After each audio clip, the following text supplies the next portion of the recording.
Welcome, everybody, to this edition of Streets for All Happy Hour. We're so excited to have Caltrans District 7 Director Gloria Roberts with us as our special guest. Before we get to our conversation with Gloria, we're going to give you an update on our efforts in Sacramento, talk about an exciting Caltrans project on Santa Monica Boulevard, give you an update on a so-called complete street on Highland, a few things about Ballona Creek, a few wins and fails, and we'll get to our conversation with Gloria.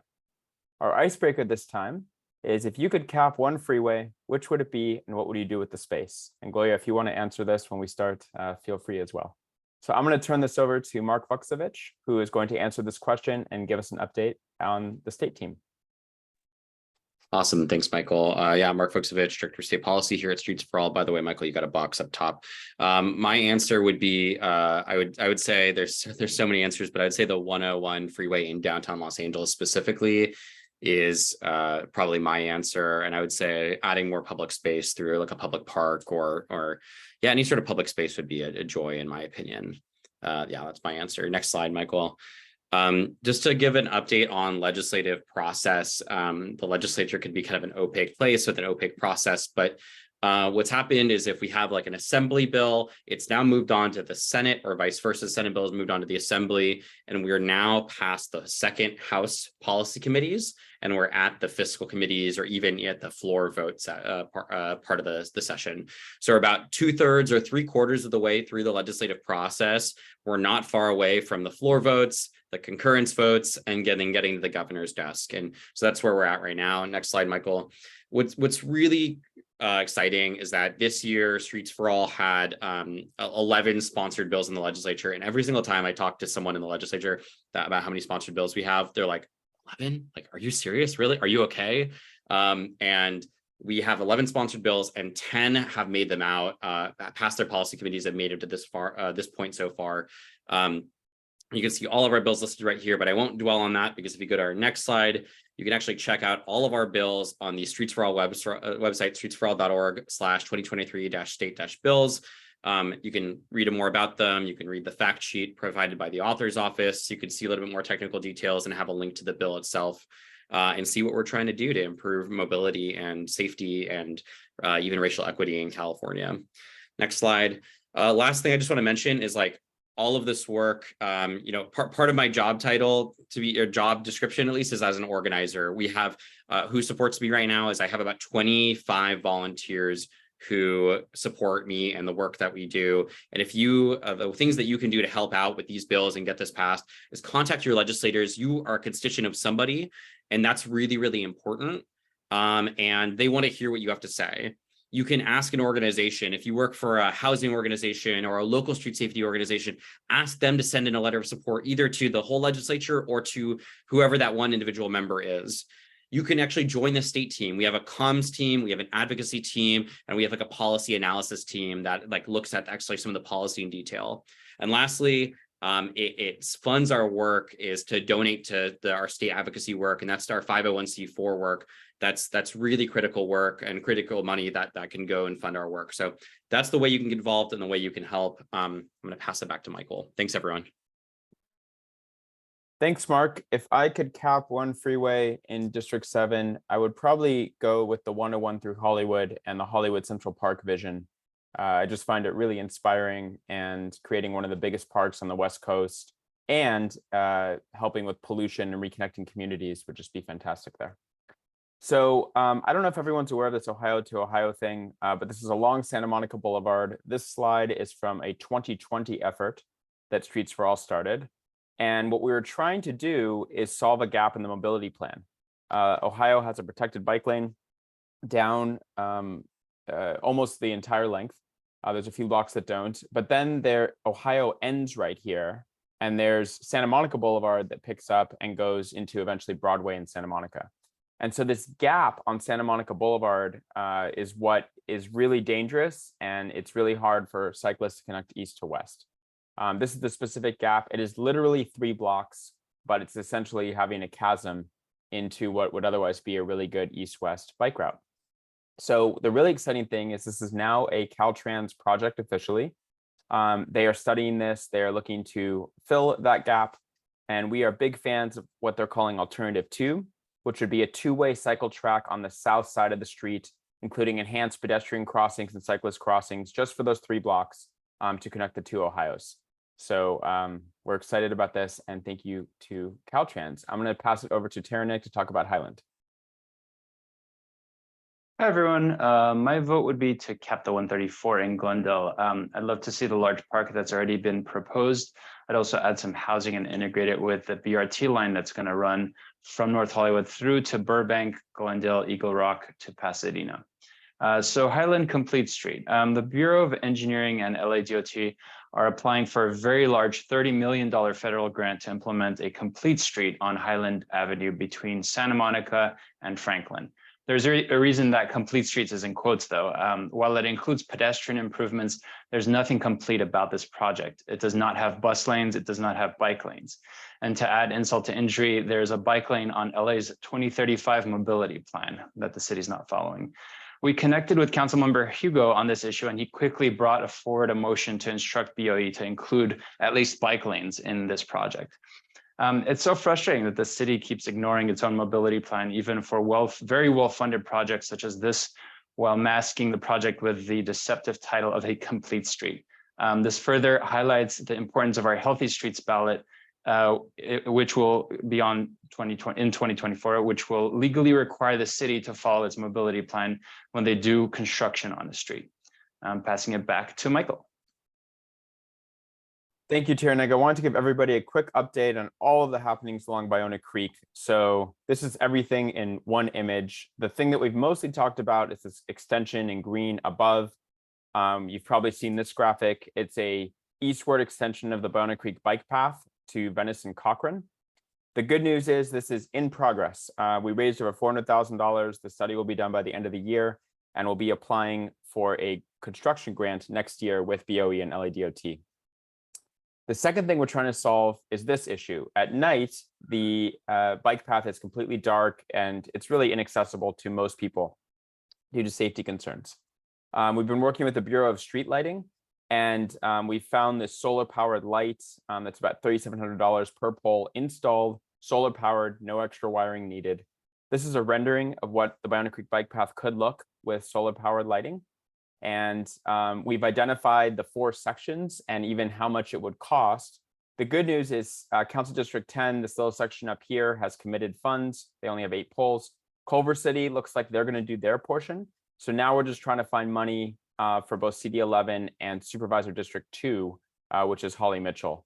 This is a $1.8 million project to light it up at night. And we need to find roughly $1 million of this still to make it a reality. Lastly, our Connecting the Creeks project would build a new bike path on Sepulveda Creek North, which would get you almost to the Expo Line Station in Rancho Park. So the McLaughlin Gap, which is between Venice and Washington on McLaughlin, a Class 1 facility. Sepulveda Creek South, it would add bike lanes, which would then connect to Ballona Creek, and Centinela Creek, which basically follows the 90 for now and would allow a bike path along that creek and a bridge over to connect to the Ballona Creek bike path. We've already gotten support letters from the Mar Vista Community Council and Delray Neighborhood Council. And so this is the whole picture, everything on Ballona Creek. And we're now trying to find funding for another feasibility study for all of these bike paths, which would be about $1 million to do it all. I am now going to pass it over to Katrina to talk about Venice Boulevard. Thanks, Michael. I was going to say that the freeway I'd like to cap is also the 110, where it is trenched between downtown and the rest of central LA. It makes a lot of sense from a land use perspective to fill that with even more buildings as well. But I think that also the 10 freeway through, the mid-city area where it is trenched would also be really key insofar as reconnecting some of those communities that were torn apart by the construction of the 10. But I'm here to talk about Venice Boulevard for All. Since we last got together in May, the city and Metro have officially opened the new bus and bike lanes, and there's going to be a community event the Sunday afternoon in Palms that is presented by LADOT, powered by Ciclavia, although not a Ciclavia. There is not going to be a street closure on Venice. However, there will be guided walking tours, biking tours, and tabling, and we'll be tabling And you don't want to miss this because we will have some exclusive merch that will be dropping there. And next, I want to share a little video about the ribbon cutting event that we attended, that is myself and Michael, and got to speak at and help at for the official lanes opening.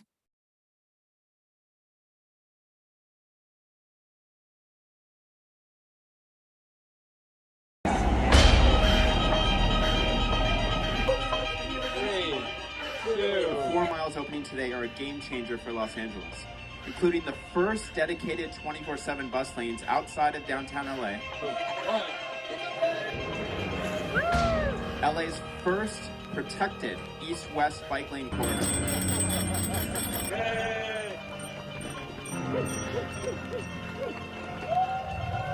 You know that the West Side has historically been a politically difficult place to put bus and bike lanes in the ground, but things are changing. This is a day of much celebration, but also a reminder of our duty to continue building a city that serves everyone. Let us now officially cut the ribbon to commemorate this project.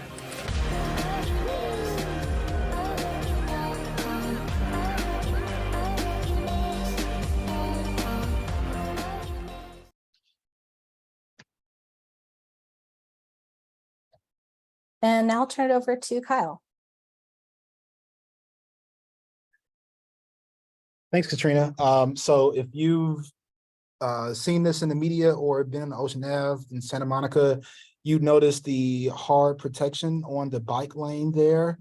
And you can see the video of this cool concrete extrusion machine laying down 4 or 5 blocks in one day. That's how fast it moves. We think this is really cool. This one belongs to Santa Monica. We want LA to get one. A lot of the pushback you'd expect about, like, for instance, the narrow track of the lane and preventing street sweeping from happening, that doesn't apply to LA. So everything is in place for us to do this everywhere. We want a protected bike lane. So yeah, we love to see it. We'll keep you posted. There are more opportunities to petition for support.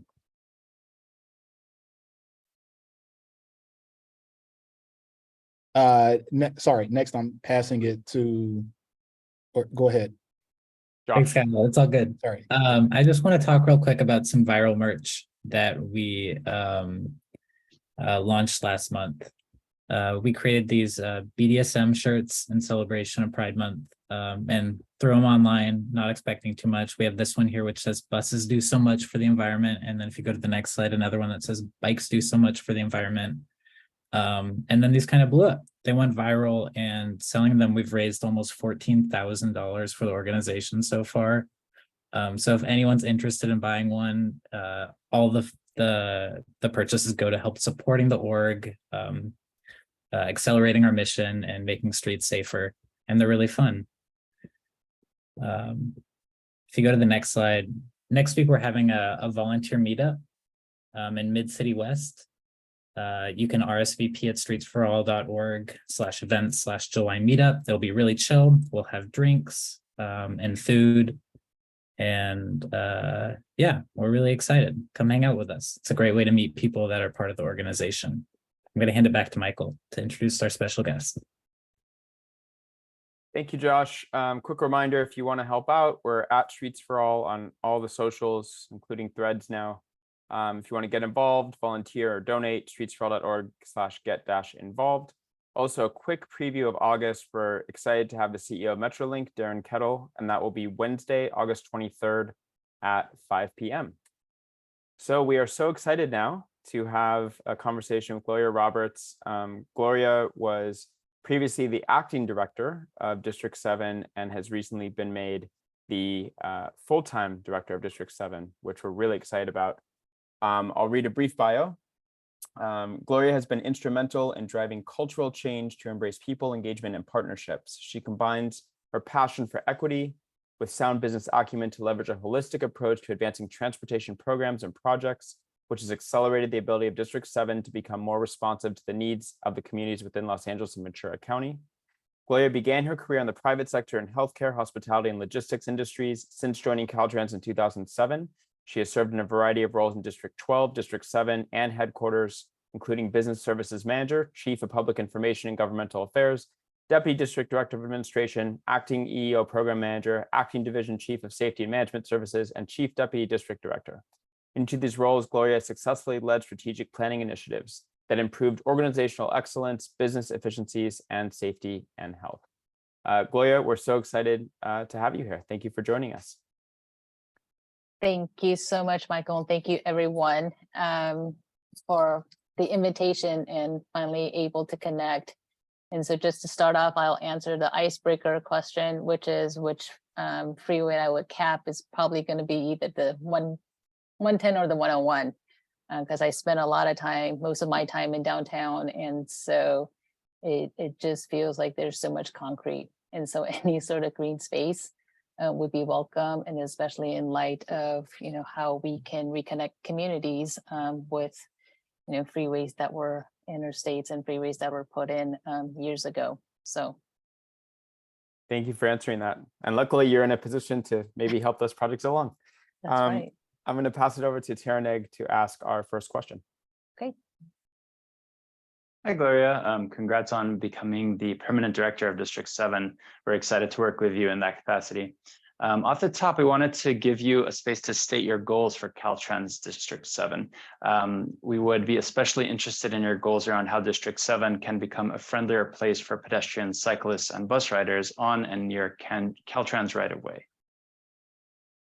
So my goals, it's in pretty much, Caltrans overall, we have our foundational pillars based on prioritizing safety. That means safety for all transportation and road users. So not just vehicles, but also for pedestrians, bicyclists, anyone that uses our transportation system.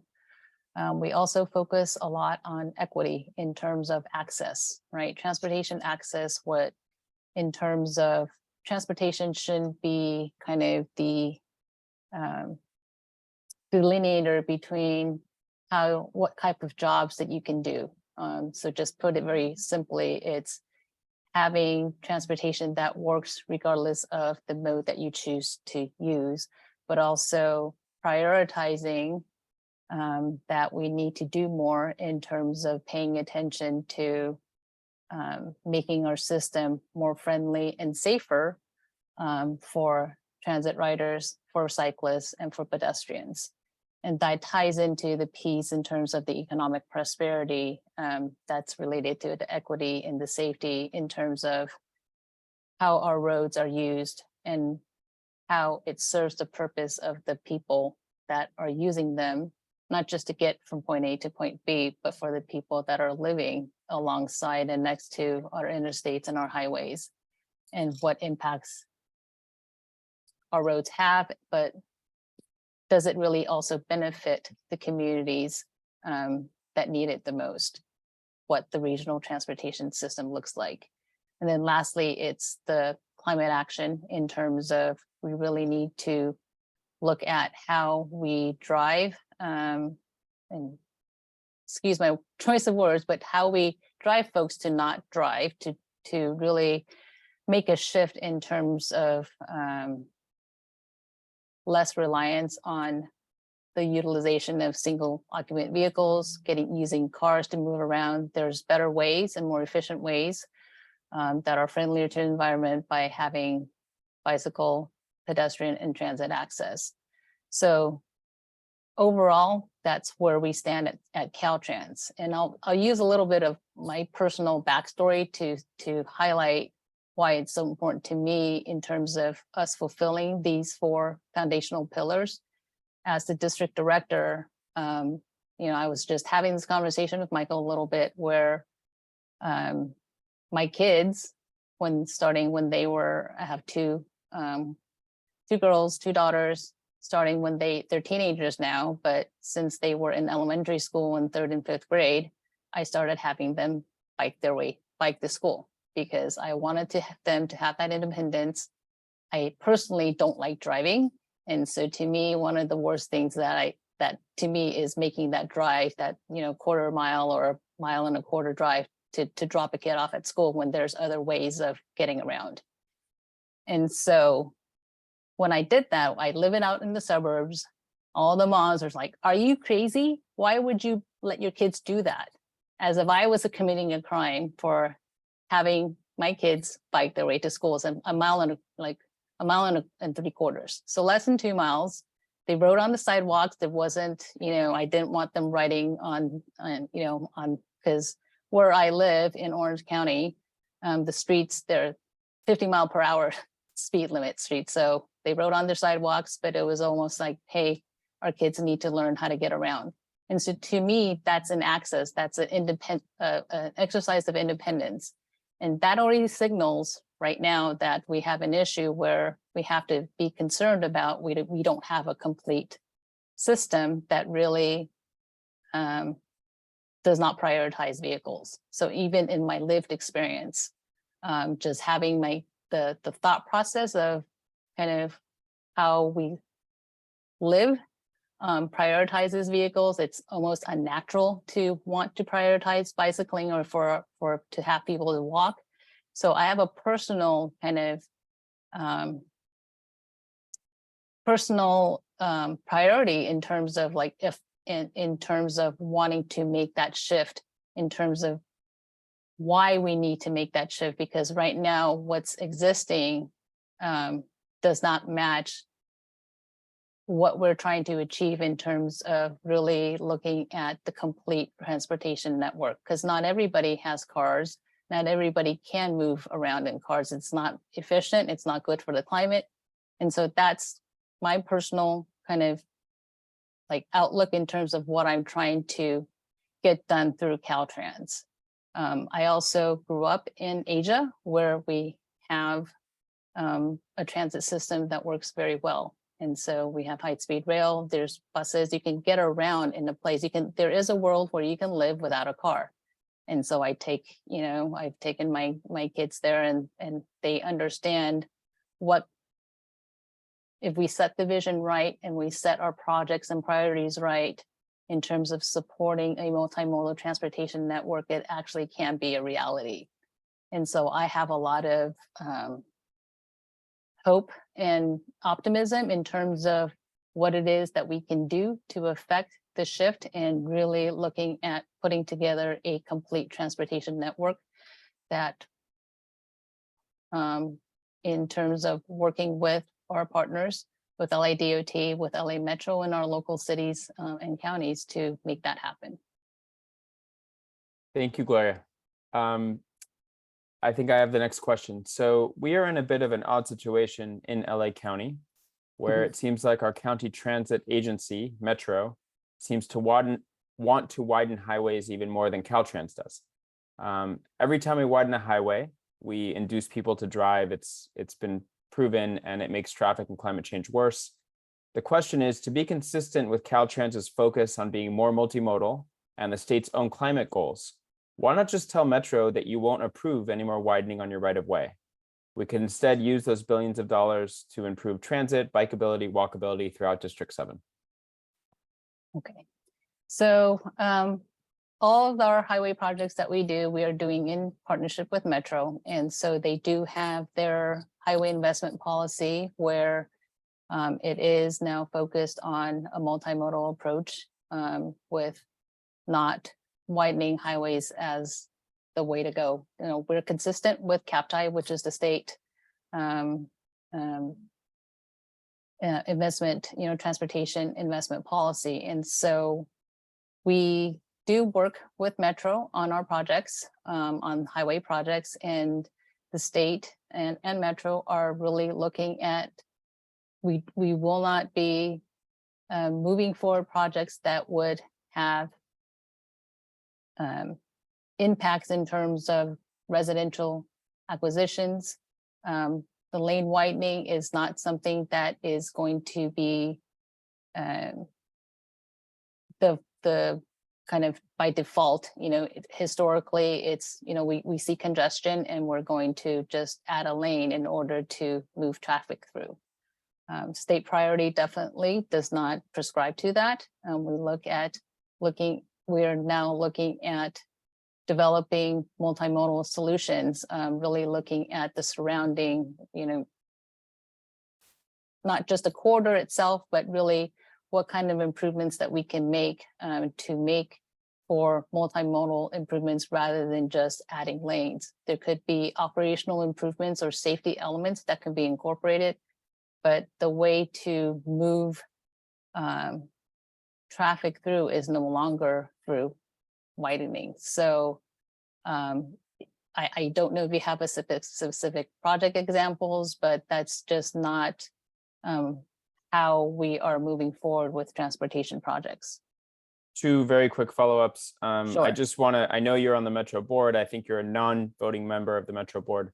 I did want to say that the highway programs has basically tacked the word multimodal onto almost every project they've done.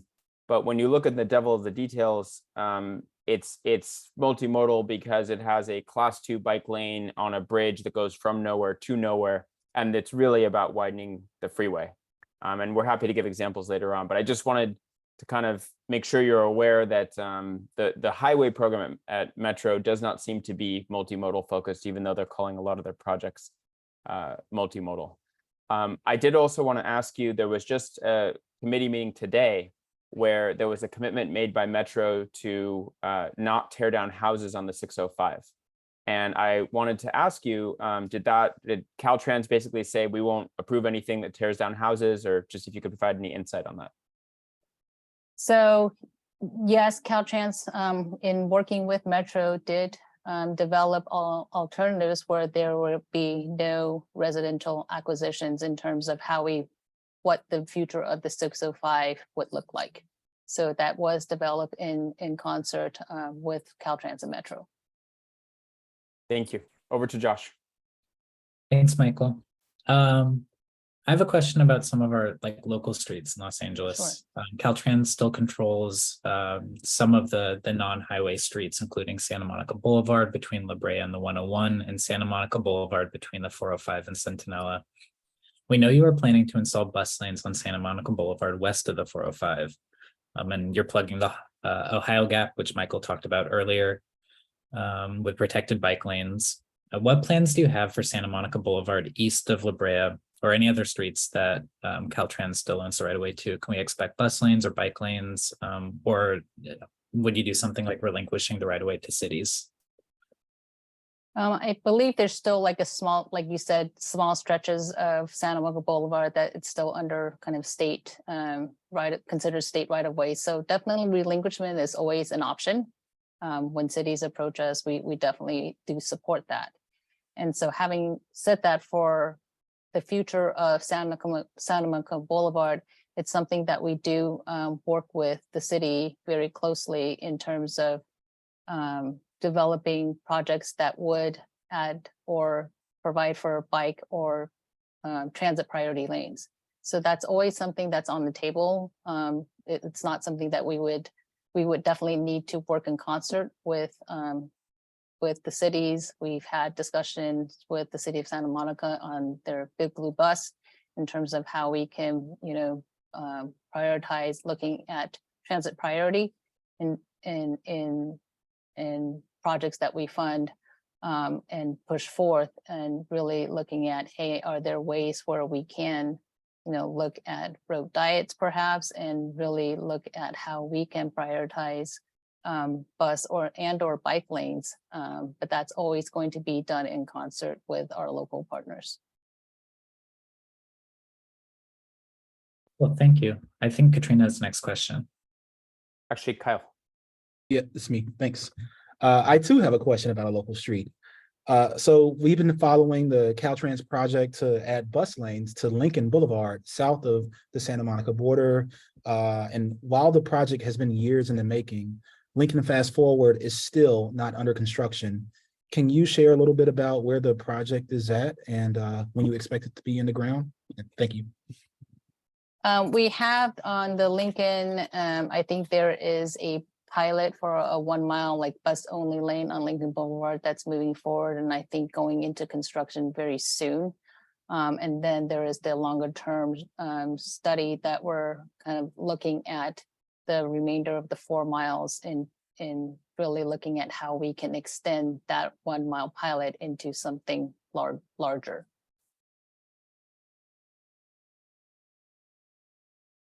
Thanks. Taranik, I think, is next. Is it me or 1 second? It's you, Tanner. Yes, it is me. Apologies. We wanted to ask you about Griffith Park and the surrounding areas. Andrew Gilmert was killed on Crystal Springs right by the 5 off and on ramp last year, leading to calls to get cars out of the park and make it safer for cyclists and pedestrians. While the city of LA is making changes inside the park to Crystal Springs and other streets, the fact remains that there's still on and off ramp to the 5 that dead ends at Crystal Springs. Why is this on-off ramp necessary when there is another one about 500 feet away at Los Feliz Boulevard? What would it take to close this off ramp completely once and for all? Doing so would make Crystal Springs a lot safer for all and enable people to drive to get to the park instead of through the park.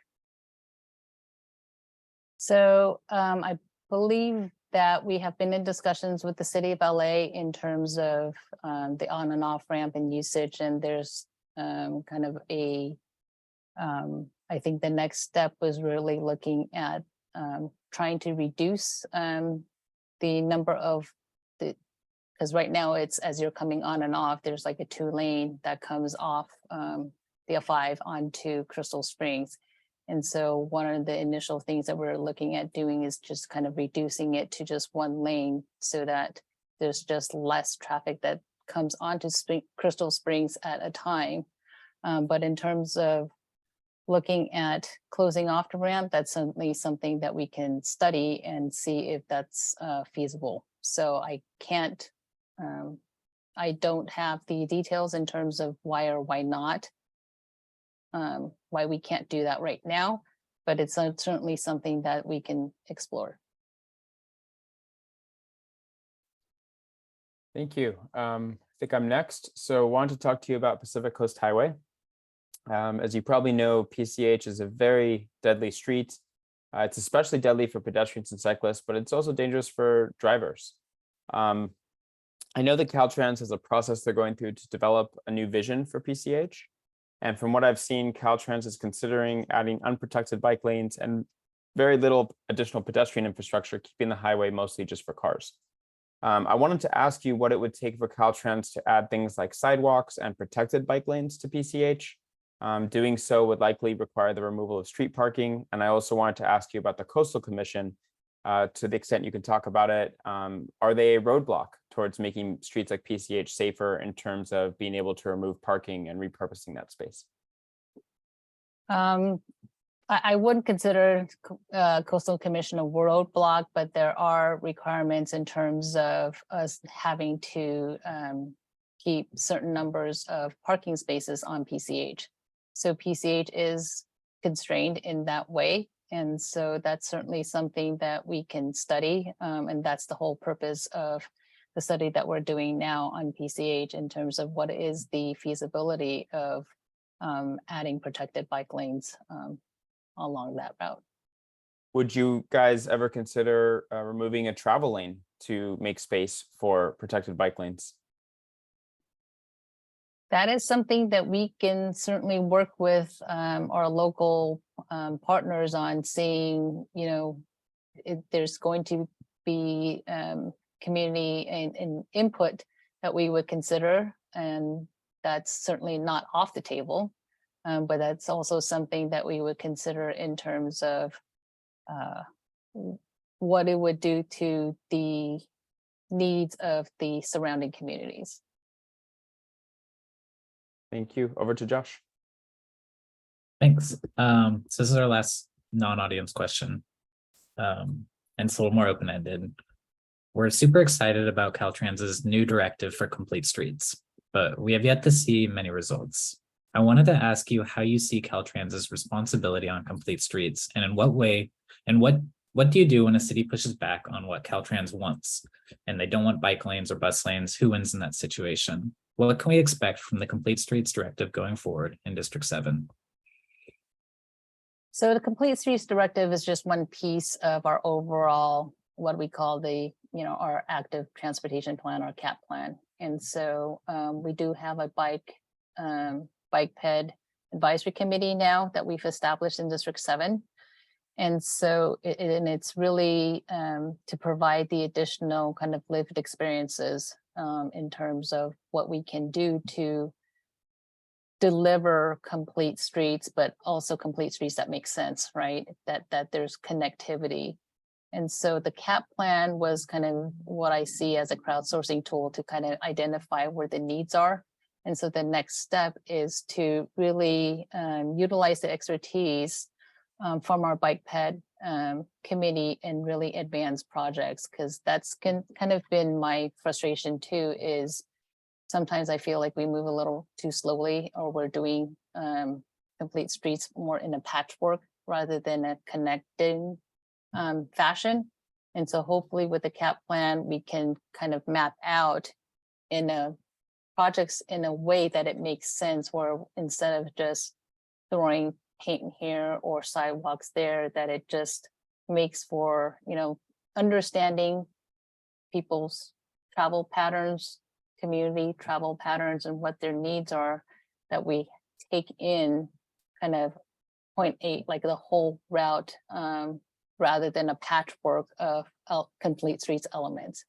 And so that's really what I'm really looking to do through our complete streets teams. We now have complete streets in planning and also in project delivery, so that there's not this break where we have all these studies that take place, but then when it comes to actually implementing it on the project end and actually the project improvement where we're programming projects, that there is a kind of a disconnect. So that's why we have it now set up where complete streets lie in multiple functions, and that way we can carry out whatever is discussed at the planning stages into actual improvements. Thank you. I'm now going to go to our audience questions. So the first one is from Carrie. Curious, as a non-voting board member, how is the Sepulveda Transit Corridor a priority for you and its connection to the UCLA campus and hospital? And I will just add, since you're a non-voting board member, do you have any opinion on monorail versus heavy rail if you want to share it?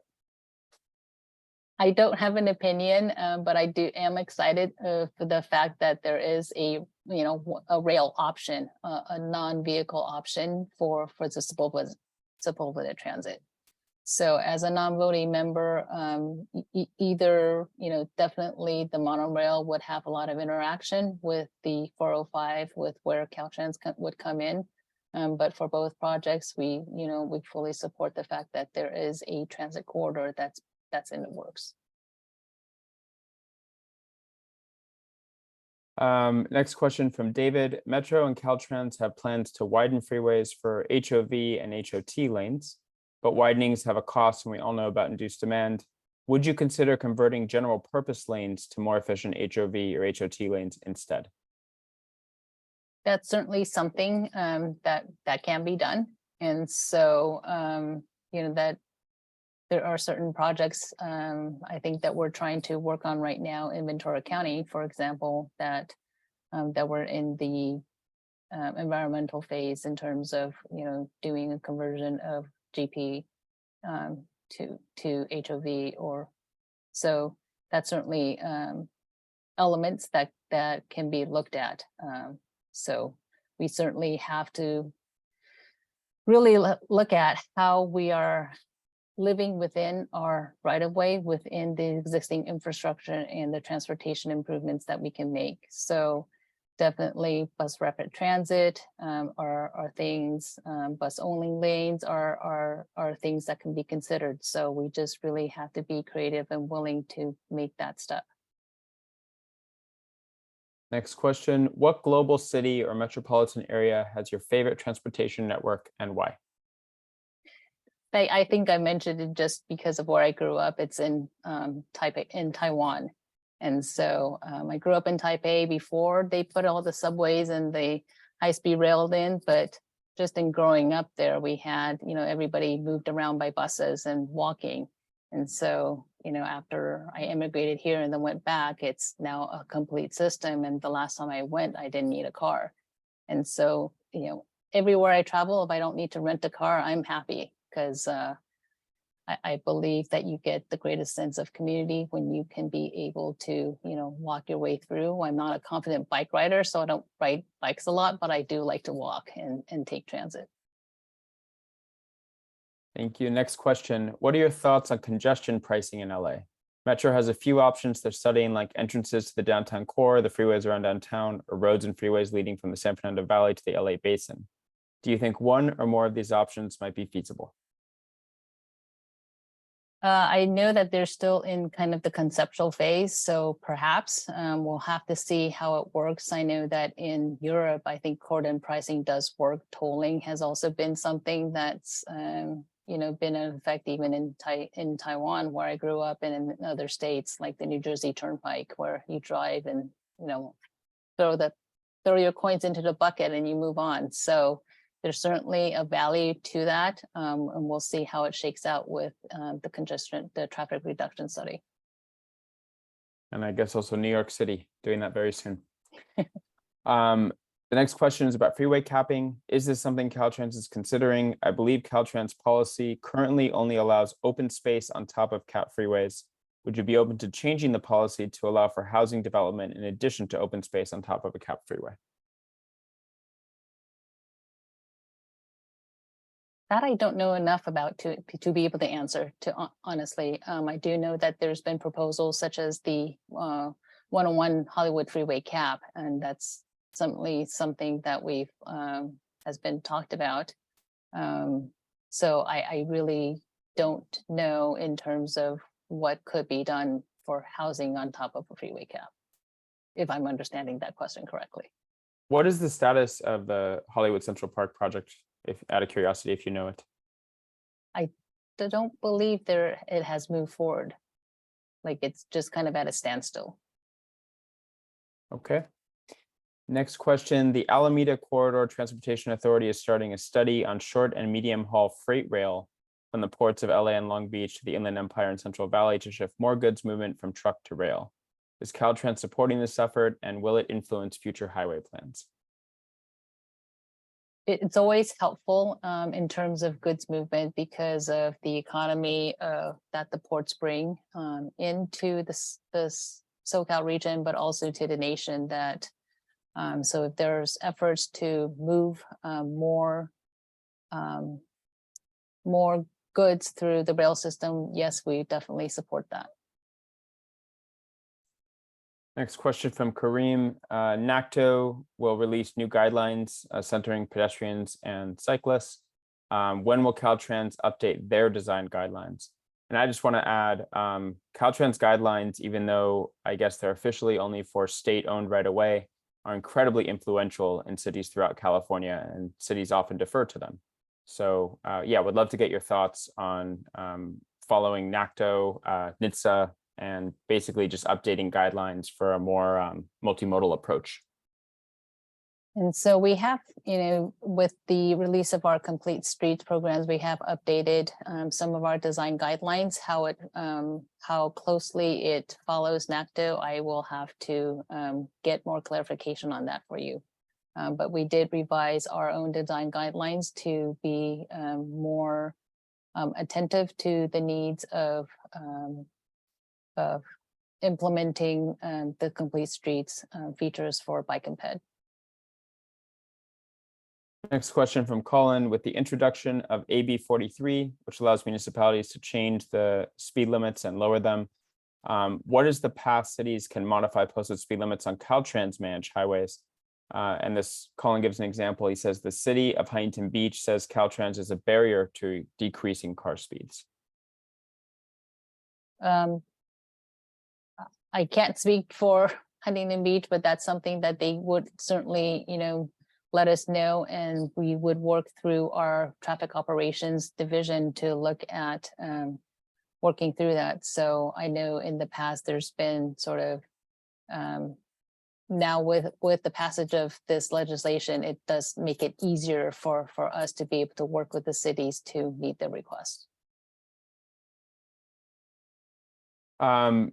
Next question from Joanne from UCLA. While we understand this may be outside of your regional Caltrans jurisdiction, UCLA hopes you will support repairing and reopening the closed portion of State Route 173 between Lake Arrowhead and Hesperia, so that it serves as an alternate route for our first responders in a time of need. I don't know if that is in District 7 or if you want to comment on it. I can certainly pass that on to my colleague in District 8. Thank you. Someone wants to know if you could share a bit more about your role and experience as a non-voting member of the Metro Board. And I'm just curious, why is it non-voting? I have no idea why. Is that just a formality or whatever you want to share? I don't know why, but it's also because it's just it's a governor appointed position. And so just by the nature of it's an ex officio member where you have a state agency that serves as sort of an advising or consulting or a commenting role, but not a voting member in terms of the decisions.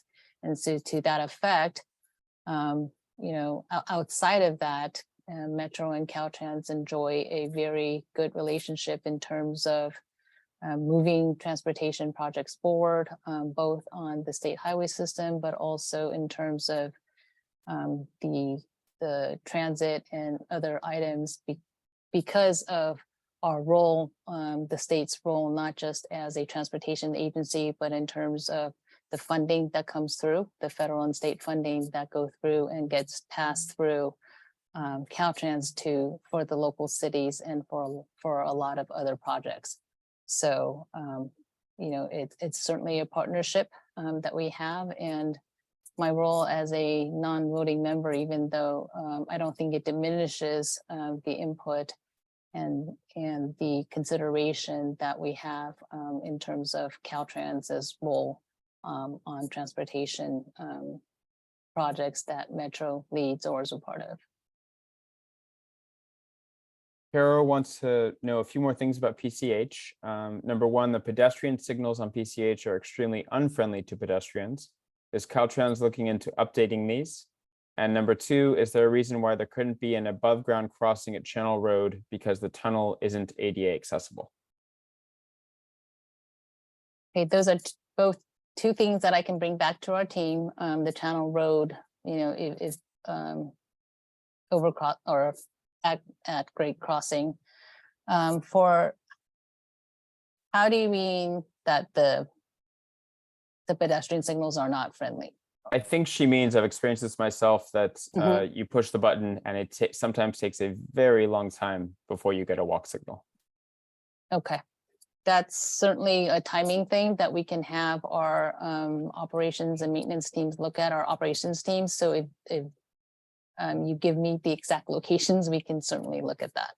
Great. And Carol just put in the chat that the cycles take up to 7 minutes to let pedestrians cross. Okay. Yeah, great. We'll follow up with that. Thank you. Okay. Sam says existing HOV lanes on the 405 tend to be very congested and not much faster than the general purpose lanes.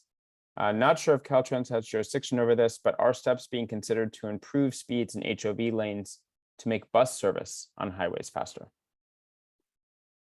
Yes, so by federal highway standards, what we call degradation, where usually HOV lanes need to move at 45 miles per hour or faster 90% of the time. And so we certainly have degraded HOV lanes on our system.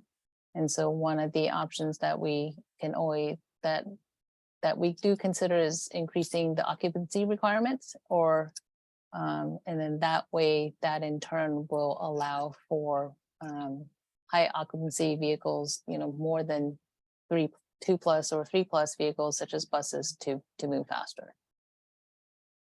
Do you have any program to convert HOV lanes to tolls to manage lanes? Not at this time. Okay. I wanted to ask you a question about the dead lanes around the Cahuenga Pass, the old on and off ramps that are no longer used. The city of LA is going to be resurfacing Cahuenga East and Cahuenga West. They have bike lanes on the city's mobility plan, but without removing car lanes, it's a pretty constricted right of way, especially on Cahuenga East. Would Caltrans District 7 ever be able to not only relinquish the dead lanes, but build the dead lane space up to street level? So the city would then be able to use that space to put in something like bike lanes without having to remove car lanes. I think that the quickest way to get to that would be for us to, or not the quickest, but the would be through the relinquishment process. In terms of us just building it up, I don't think that's something that would fall in line, given our priorities on our Fix It First programs, in terms of our SB1 and our priorities to kind of elements in terms of the 4 primary transportation elements that we have as part of our SHOP program. So definitely can work with the city, and relinquishment probably is the best alternative, but that's certainly something that we can just meet with the city to discuss should there be a desire. Thank you. Next question from Josh. Do you have a favorite place to bike or walk in District 7? I walk all over downtown, so it's just kind of fun to, again, I just like to walk because you get a sense of neighborhoods and you kind of get a better feel for what the city is about when you can just kind of dive your way. And that's also where you kind of learn the city and the nuances. And so just anywhere where, anything within a 3-mile radius to me is comfortable walking. And so beyond that, but certainly having the dash or, the metro system is helpful, but I tend to like to walk. Just, generally downtown is a good place. You mentioned your daughter's biking to school and having them go on the sidewalk. The question is, have you ever considered a policy where anyone designing a bike facility in District 7 actually has to go out to the place they're designing and ride a bicycle on that street as it is today before they design it? Because I do feel like we would have a lot fewer Sharrows would be out of the question, Class 3, and I think even Class 2, they would probably feel like it's unsafe. Have you ever considered a policy like that? I know it's a little bit out there, but I feel like it would create a sense of empathy among the planners. Well, we're talking a lot about, one of the things that we're really doing is in terms of our engagement, since I've been, in District 7 is really, part of how we're going to get to meet our foundational pillars of safety, equity, climate action, and economic prosperity is to understand the communities that we're working with. And so definitely that's not a policy I feel like I should put in. It should be something that's built into us to be able to understand the context, right, of why people are asking for specific features. And so definitely, we've had our team go out and walk, across BCH, walk across the 138 to get a sense of, this is why we do need a traffic signal here or a pedestrian signal just to get across the street. So writing down a proposed bike lane, it should not be any different. And so I would certainly challenge my staff to be able to do that. Probably the last question. Are there any circumstances where you would ever consider removing a freeway in District 7? Obviously, San Francisco removed the Embarcadero Freeway. Boston buried the freeway under their city. But there are places around the world that are converting freeways into huge pedestrian malls, housing complexes, massive parks, etc. I'll just say never. So how's that? We don't know, and I can't imagine which one it would be, and so I'll leave it at that. Thank you. We have about a minute left. Are there any last words you would like to say? Anything else you'd like to talk about?